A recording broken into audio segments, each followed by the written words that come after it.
రాజ్యమునకు నరులు తిరిగి పుట్టవలయున్నను పరమ గురువు యేసుక్రీస్తు స్థిరము చేసెను. అనిల్, యేసు ప్రభువే నిజమైన దేవుడని నమ్ముతున్నావా?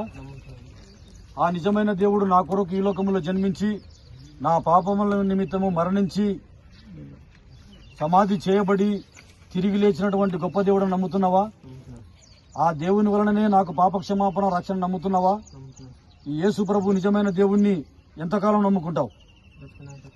పరిశుద్ధమైన మా తండ్రి, నీ కొందనాలు. అనిల్ ఇచ్చినటువంటి సాక్ష్యాన్ని బట్టి నిన్ను స్తుతిస్తూ, నీవే నిజమైన దేవుడని ప్రభా ఈ దినమును నమ్ముకుని నీ కుమారుడిగా బ్రతుకుతుండగా నీ సహాయము దయచేయమని యేసు నామమున ప్రార్థిస్తున్నాము తండ్రి, ఆమేన్. తండ్రి, కుమార, పరిశుద్ధాత్మ త్రియేక దేవుని నామములో నీటిలో ముంచుట ద్వారా అనిల్ కు ఈ దినాన బ్యాప్టిజం ఇచ్చుతున్నాను. కంప్లీట్ కూర్చోండి. పాట రాజ్యమునకు నరులు తిరిగి పుట్టవలయున్నను పరమ గురువు యేసుక్రీస్తు స్థిరము చేసెను.